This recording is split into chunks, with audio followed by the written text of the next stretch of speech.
Okay, and we are I live. I see it. Okay.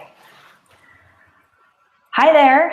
My name is Jill Ashley Hoffman, and I'm going to be your moderator for this Manhattan Holistic Chamber of Commerce panel discussion on how to be wiser, more vibrant in your 30s, 40s, 50s, and beyond. We have, with over 50 years of collective experience, this panel discussion is going to explore the many factors that help shape how we think, feel, and approach aging. I'm honored to introduce our panel, who are members of the Manhattan Holistic Chamber of Commerce, and who are here to provoke thought on a very important topic of aging in the 21st century. So I'll start by introducing myself again. My name is Jill Ashley Hoffman, and I'm a thyroid health coach, and I'm the creator of Healthy, Sexy Thyroid Life, where I help women struggling with thyroid imbalance how to get to the root cause of their symptoms so that they can heal from the inside out. And I'm going to now introduce the rest of our panel. So first we have Michelle Risa. Hi, Michelle. Hi there, Jill. Nice to see you. It's great to see you too, Michelle. And so Michelle brings the belief that getting older offers the gift of becoming wiser at any age. She has refused our cultural stigma of aging and refused doctors' limitations. With years of experience at senior centers like Stanley Isaacs and Dorot, she has helped seniors improve their minds and mindset, as well as their physical and emotional flexibility. Glad to have you, Michelle. Thank you. And next we have Hillis. Hi, Hillis. Hi, Jill. How are you? I'm doing well, thank you. So Hillis is a poet. He's an intuitive consultant and entrepreneur who teaches individuals the art of building self-confidence through the healing force of gratitude. He's also author of the book, Awaken with Gratitude. And finally, we have Jerome. Hey, Jerome. Hi, Jill. Nice to be here. It's great to have you, Jerome. So Jerome has facilitated workshops on conscious eldering and is currently co-chair of Saging International. He has received advanced certification in Gestalt psychotherapy from the Southern Connecticut University for intentional living, and Southern Connecticut University Transgenerational Family Systems at the Hellinger Institute, DC, and the Center for Intentional Living. Now, as an octogenarian, Jerome loves sharing the purpose, passion, and meaning he has discovered through the saging work. Wow. Well, thank you all for being here with me today in this really important discussion. So let me just start by stating something we all know, and that is that aging is a natural, normal, and unavoidable process. Correct? We all in agreement with that? We agree. Oh, yes. It's inevitable. And so I'm really curious to kind of open up the dialogue with you guys about, when you hear the word aging, what are the words or pictures or thoughts that immediately come to mind? I think of wisdom. That's my favorite word for aging. Yeah. Wisdom. Yes. Mine is definitely improvement with age, being more refined as you get older. Mm-hmm. Well, having just come off a lot of public transport, planes and MARTA trains in Atlanta, you see little signs all over, give your seat to a disabled or an elderly, and this little old man bent over with a cane. And I think that's an image that we've all grown up with that unfortunately sticks in our subconscious. Yeah, so there's a little bit of a negative. Would you say that's a negative, or would you say that just the stereotypical kind of what we think of elderly or aging? I would say it points out the inadequacies or the deficiencies. Definitely. Without looking at the possibilities, as Michelle was referring to. Right. Mm-hmm. Which is what, right, we've gathered to tell everyone. We really can be vital, wise and vital. Exactly. 30s, 40s, 50s, and beyond. So definitely not what most of us were brought up with. So that's why that picture is there, and people don't question it. They say, yep, that's what happens when you get older. Exactly. Yeah, it's their old belief system. Yeah. And so what do we see? So I'm clear on what are your beliefs on aging, wisdom, and just what was Hillis? You said what was your old belief system. no, before you said Improved. about I think he said improvement. Oh yes, improvement. more Sorry. refined. Sorry, I couldn't remember exactly the words that you said. But so more of a positive, sort of a positive look on aging versus what we see a lot in our culture out in the world, right? The pictures and the things that people tell us about aging is a little bit different. So the general message about aging is what? What do we think the general message is about aging? Negative. It's very negative. Yeah. Right? That's why that's why most older people are marginalized, right? Exactly. They're difficult. They're difficult to live with. They have needs, physical needs, mental needs, and all of us really, and especially in this culture, even when we're going to be 20 or 30 or 40, we're already getting nervous, about getting old because we've seen people, many. That's the impression that we have. Eh? Yeah, and the impression, I think, right, Jerome, is it's valid. It's, that's a lot of people haven't taken care of themselves as you have, right? Or myself. A lot of people have allowed themselves to physically deteriorate and not been proactive. So I think, in all fairness, though I think doctors unfairly contribute to that, because they don't say, instead of saying, oh, of course you have that problem because you've gotten older. They reinforce it too. Sure.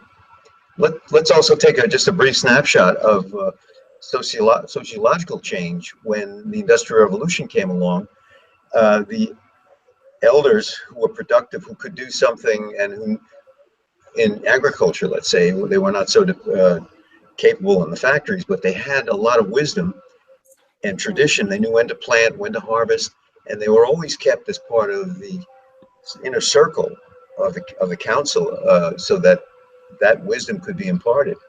But as soon as we came to an industrial society and urbanization, there also seemed to be a splitting up of families, and the elders began to be marginalized, as Michelle had said, and that's unfortunate. I think we have to now go back and back in time, in a way, and ask the elders, the octogenarians, if you will, or the 60s and 70s, the baby boomers, not to retire, but to refire and become active. There's a lot of movements out there that could benefit from the wisdom of elders and the way of It's not environmental. just movement too. It's also just the mindset in which we all have. I mean, whatever it is that we're thinking and whatever it is that we believe, and once we're able to shift the beliefs and our mindset even at an early age, because I remember when I was approaching the age of 30, I was like, oh my goodness, I started freaking out because I'm going to be 30. But I remembered that age is only how I allow myself to feel. Yeah, So if if you have that belief of you're going to be this old, then it's all in the mind. It's what you tend to believe. Right. And I'll just add, the last thing I want to say in this segment is we need a village. And I agree with Jerome. We've lost the wisdom that villages once offered. And I think this is my feeling, I think we're going to go back to that, because we all need a village. We all need family. We all need community so deeply. And the aloneness and the loneliness that we're experiencing is detrimental. Exactly. That's such a good point. There's so much more I want to say about that, but I know we have to move on. But what I will say is that I do actually start to see that happening, Michelle. I do start people looking for reclaiming that community that's been lost, the family systems, or the families that grow together and live together. I think it's starting to, maybe not in the same way, but I think people are feeling that loss and are starting to try and reclaim it. So thank you for bringing that up. Okay, so let's move on. We're going to move on to the questions. I know we could spend a lot more time in just conversation. So we're going to move into some questions. We're going to start with Michelle. So Michelle, I understand you've been really passionate about anti-aging your whole life, really taking a stand against our cultural stigma of getting older. What really stimulated that passion for you? Okay. Well, actually, it started at a really young age. I remember, or fairly young age, when I remember listening to my female peers talk about diets when I was just a teenager. Mm-hmm. And I remember thinking, this doesn't sound like fun. Don't eat this, don't eat that. I mean, all the things that at that point certainly, and we didn't know anywhere near what we know now about sugar and processed foods, you know, so long ago. But, you know, everything that I liked, they were saying, don't eat this, don't eat that. And I was like, ugh, you know, that doesn't sound like fun. And I looked at the boys and they were like running around and having fun. And, you know, I really made a conscious decision, very deep decision to, you know, move and stay active. And so an example of that is when I was in high school, I became a cheerleader. I mean, there was no women's sports at all. There was no room for any woman to be on a basketball team or a volleyball team. It didn't exist. So the best I could do was to be a cheerleader. And I vowed to stay fit, and literally I weighed the same amount that I did, you know, when I was in high school. And, you know, when I passed through my 30s, my 40s, my 50s, you know, I ate healthily. I stayed physically active. I added stress management tools as that clearly became clear of really great importance. And so, you know, I'll really attribute the power of the mind, right? That deep commitment that I made that enabled me to, year after year and decade after decade, that vow has kept me, you know, really fit and healthy. And, you know, I'll say, you know, I'm 66 and I don't have a, you know, physical limitation, you know, in my life as a result of my age. I mean, I have other limitations just because I'm human, but not because I'm getting old.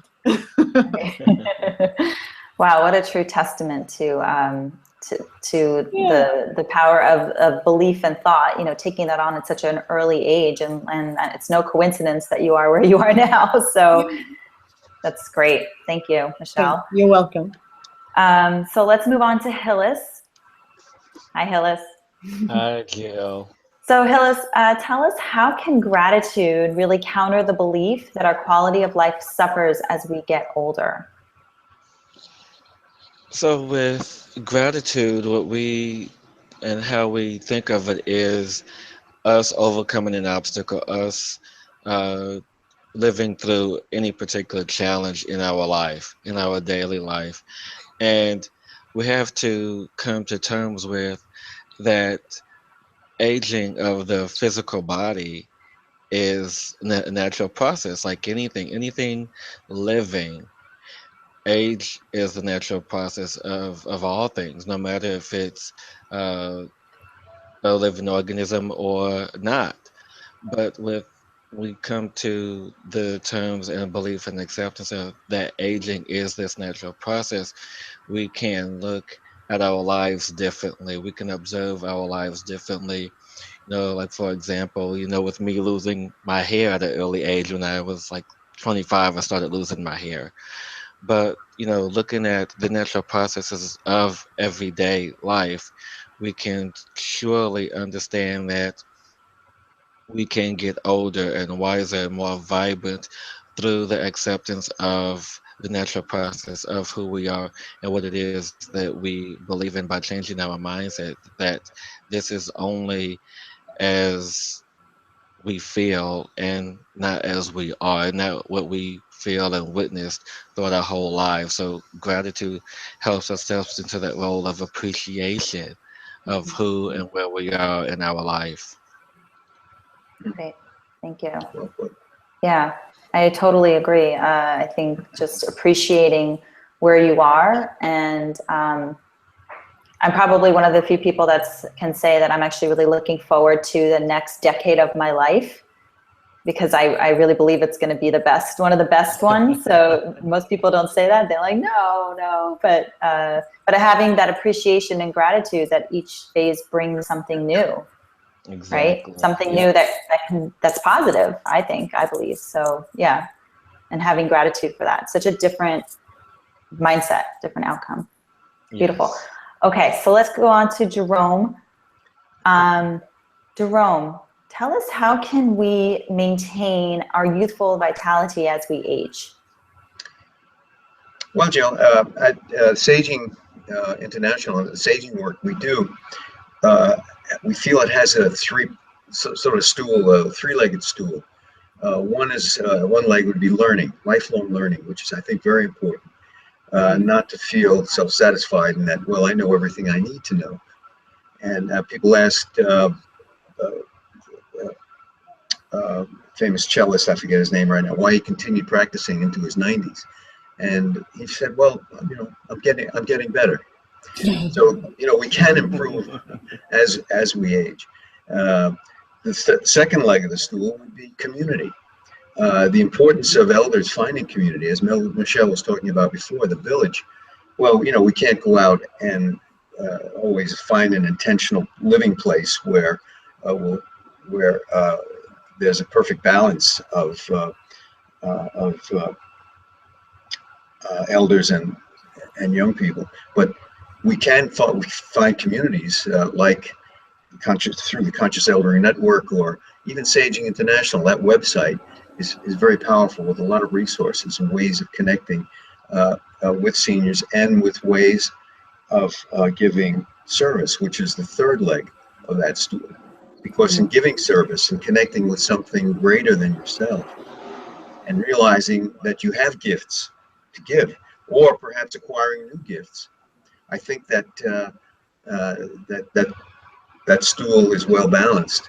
And especially if some of that service does deal with intergenerational work, mentoring, for example. And there's so much need out there for mentoring of young people. So those are the three key things that I think would help create vitality. Yeah, and that's through your whole entire life, right? You could, the sooner you start, the less steep the ramp is the way I like it. But yeah. Great, fantastic. So that was always learning. The second one was community, right? And then the third one was service. Service. Great, thank you. Okay, let's go back to Michelle. So Michelle, many highly regarded doctors reinforce this message. When you get old, your body and mind diminish. How do you help your clients counter that message?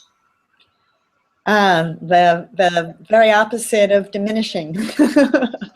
So one of the things I as a holistic practitioner, right, and president of the Manhattan Holistic Chamber, holism is really in my blood. I think it's been that way since I was born. And I'm not an advocate of fads. So I am not advocating anyone do any one activity, whether it be the Mediterranean diet, or specifically right now, telomeres are the rage, where, oh, we now need to not have short ones, but long ones. And for those who don't know what it is, it's the caps on the tips of our 23 pairs of chromosomes, right? And the belief is that as they each time they reproduce, they get shorter. So obviously, as the shorter they are, the more aging, right, you're experiencing. And yet, I would never be just focused on that consideration, but rather I'm really an advocate of people like Dean Ornish. And for those who don't know him, many experts consider him the father of lifestyle medicine. And I'm very much a lifestyle advocate, which again speaks to holistic approach to life. It's just basic stuff. It's just simple taking care of all aspects of your life. So I'll just enumerate 4. One again is eating healthily, right? And the more plants, the better. Yes, our body is able literally to digest plants more easily than animal meat, right? And it's just a fact. So we really task our digestive system with the latter as opposed to more easily with the former. And not processed foods. So you're not eating and consuming chemicals that are invariably in processed food. The second is staying fit, right? Just walking, through the park.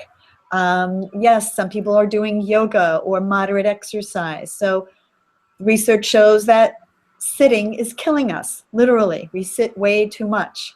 So a very basic component is movement. Third, with the stress we're all very much aware of, is to be cognizant of the toll it's taking, right? So again, either yoga or better meditation or mindfulness. It not only reduces our anger and certainly depression, but it helps us stay focused and make wiser decisions. And finally, the fourth, very basic, we're going back to community, social support, being among people who enliven you, right? And being aware of those toxic relationships that may clearly be doing the reverse, and how we can, keep those more at bay. Mm-hmm.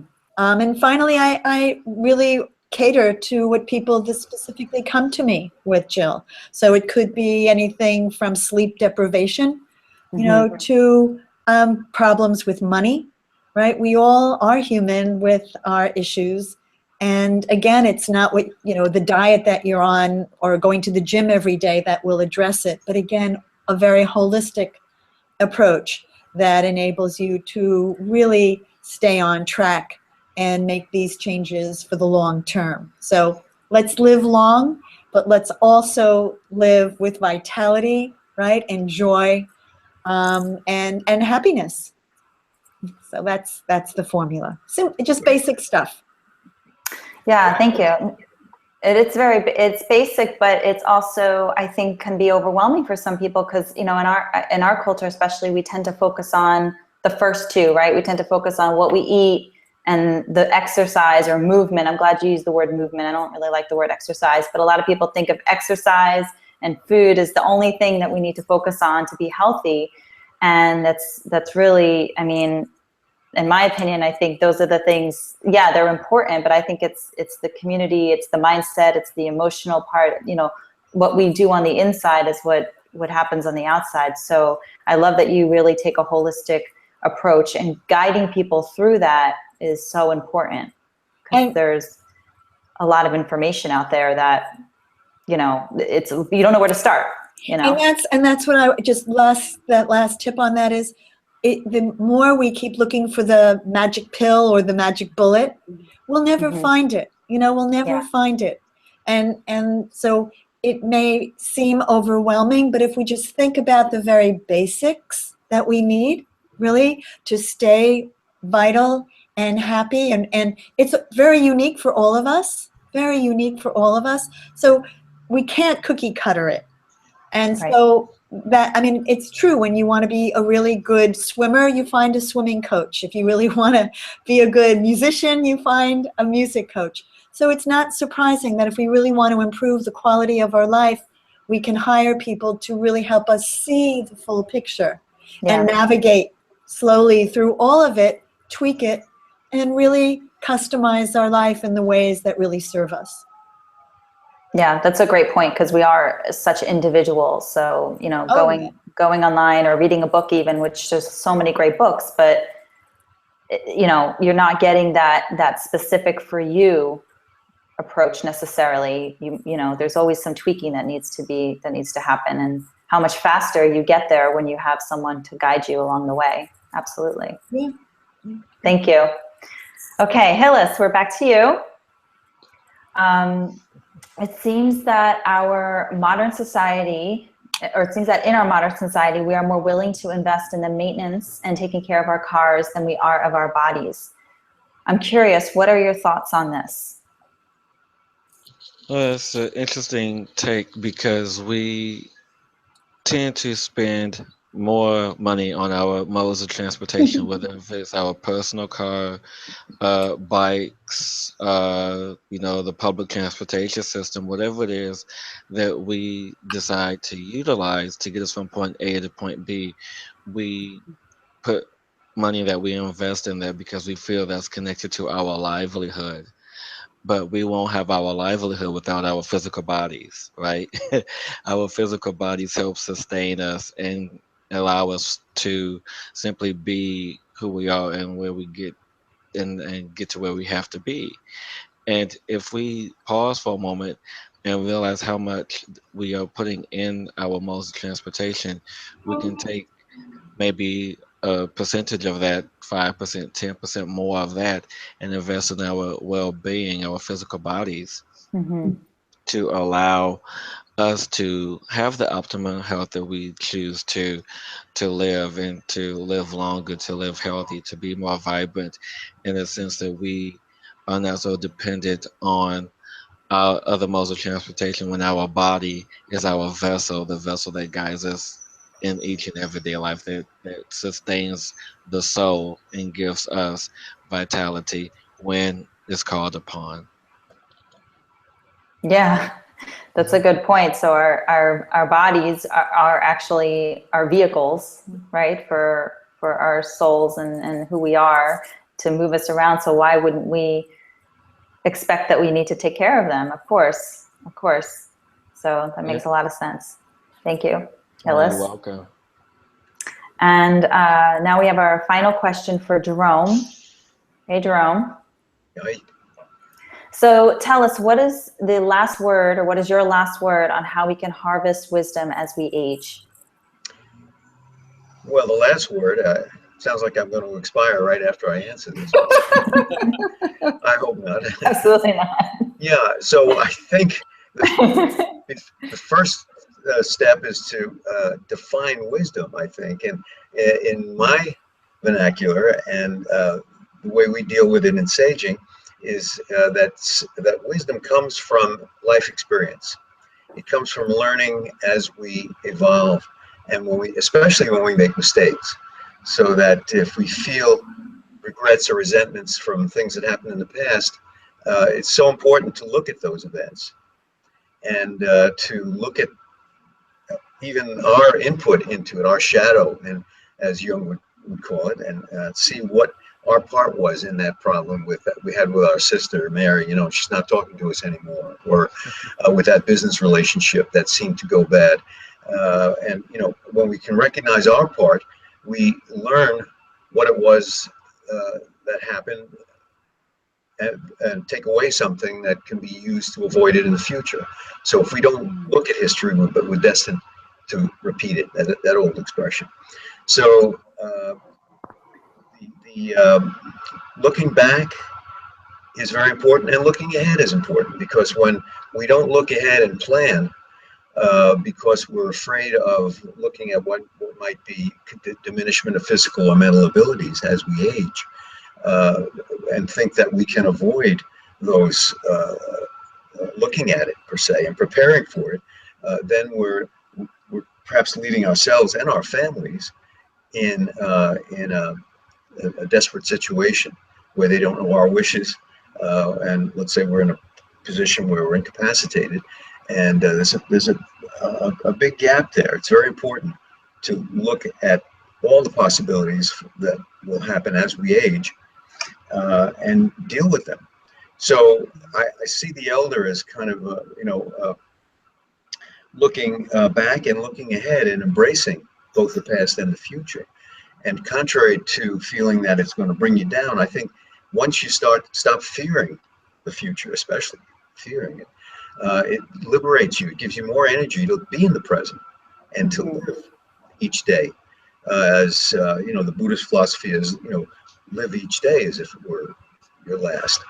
But by the same token, if your subconscious is dealing with both the past and the future, because we know how the subconscious works, whether it's on the dream level or so some of the work that we do in saging is to do life review.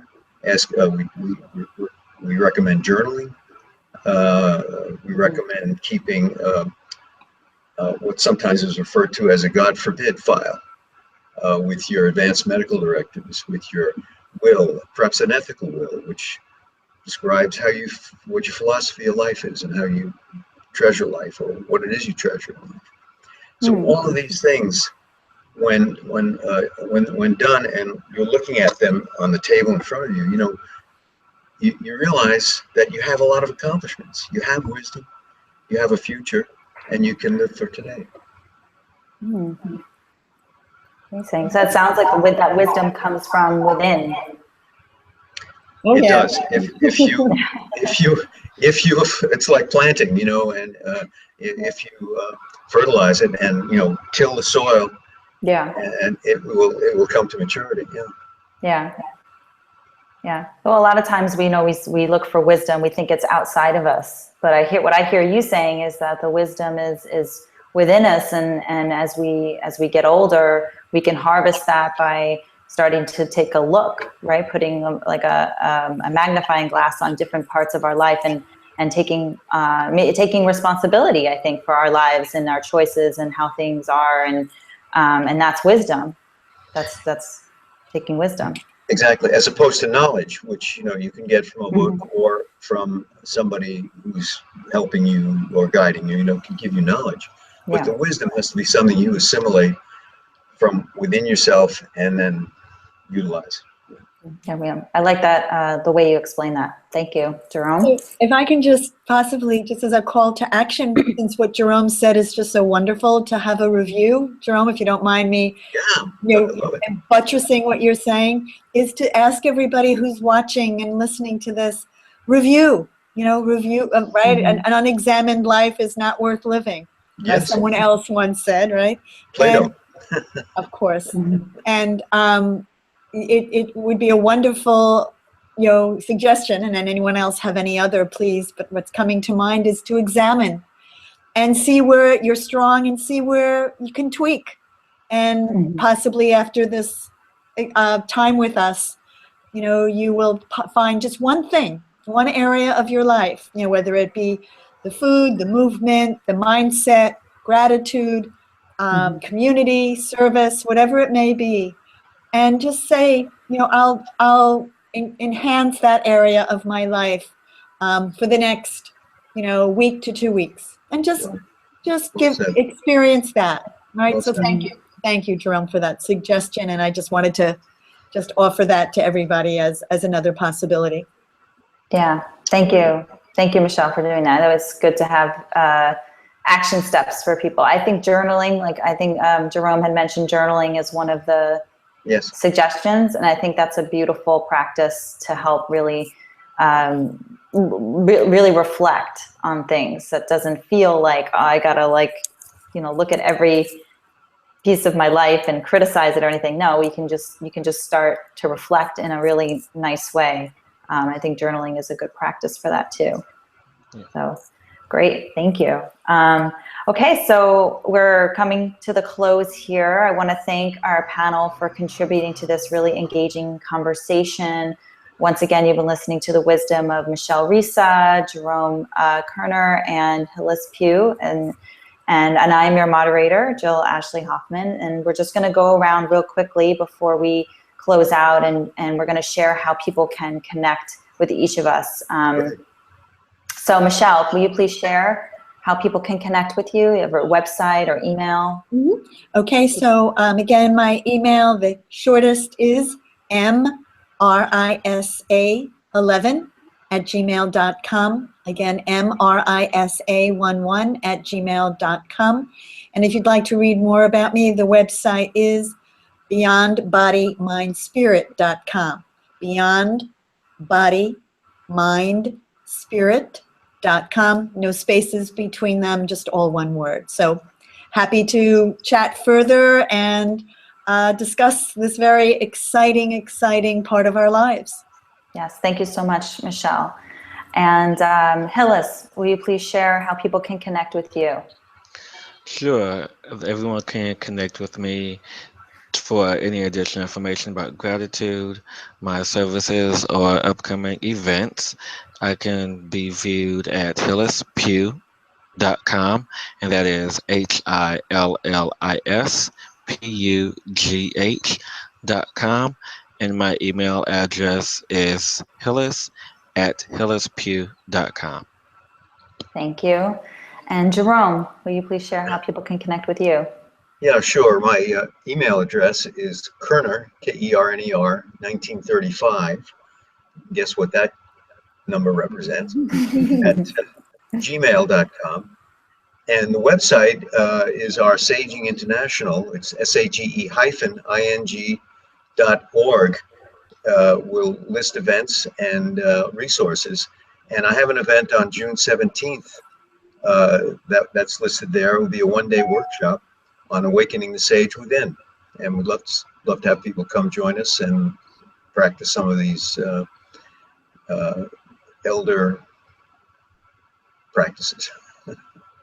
Great. Thank you, Jerome. And I'll just share my, if you want to connect with me, you can find me on my website. It's cravehealthwithjill.com. Again, that's Crave, C-R-A-V, health with Jill, Jill.com. And I also want to thank the Manhattan Holistic Chamber of Commerce for hosting this event. And you can learn more about the great work that we're doing over there and visiting our website at holisticchamberofcommerce.com/ManhattanMT. That's holisticchamberofcommerce.com/ManhattanMT. And thank you everyone for tuning in. And thank you panel again for your wisdom in talking about this important topic. And we hope that everyone who's watching now in the replay, consider a new way to approach aging in your health, life, and community. So we're going to sign off now. Take care. Bye, everyone. Bye. Thank you. Bye.